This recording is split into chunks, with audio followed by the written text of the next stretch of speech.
যদি সে ওই 5 মিনিটের মধ্যে থেকেই ঢুকে যেতে পারতো তাহলে তাকে আমরা রুমে নিয়ে যেতে পারি। তো যে সময়টা আমরা দেখছি শিক্ষার্থীরা যখন আসছে এবং আমাদের যারা ইনভিজিলেটার্স প্লাস যারা প্রক্টোরিয়াল টিম বা যে সকল শিক্ষক গেটে কাজ করছে সেটা হিসাব করে তাদের সিদ্ধান্ত নিচ্ছে। আসলে দেখেন ঘড়ি কে কীভাবে দেখছে সেটা একটা বিষয়। ওখানে দাঁড়িয়ে যদি 5 মিনিট মানে কি 5-7 মিনিট পরে যখন আসছে, আবার এখানে ঢুকে যারা যাচ্ছেন যদি সে ওই 5 মিনিটের মধ্যে থেকেই ঢুকে যেতে পারতো তাহলে তাকে আমরা রুমে নিয়ে যেতে পারি।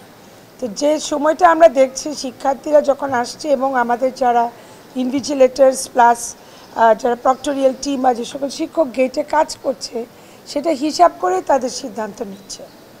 আর একজন শিক্ষককে আমরা জানি, আমি একটু আগে জানতে পারলাম যে একজন শিক্ষক তাকেও দায়িত্বশীল হতে হবে। যেহেতু পরীক্ষা শুরু হয়ে গেছে তো সে কারণে পরীক্ষাটা শেষ হয়ে গেলে উনি ভিতরে ঢুকবেন। আমি সেভাবে লক্ষ্য করি নাই সেরকম ব্যতিক্রম হয়েছে। আমাদের যেটা আমরা কোর কমিটি থেকে আমাদের সিদ্ধান্ত আছে সেই মোতাবেক আমরা কাজ করেছি। যদি কেউ ঢুকে থাকে বেশি দেরি হয়ে যায় সেখানে কিন্তু আমাদের কেসগুলোকে রিপোর্টেড লেখা আছে।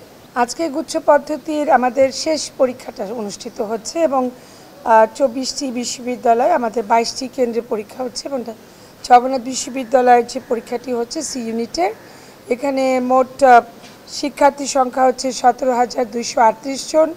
তার মধ্যে জগন্নাথ বিশ্ববিদ্যালয়ে পরীক্ষা দিচ্ছে 12,513 জন এবং Wills Little Flower School and College সেখানে দিচ্ছে 3,480 জন এবং ঢাকা গভর্নমেন্ট মুসলিম হাই স্কুলে দিচ্ছে 1,245 জন।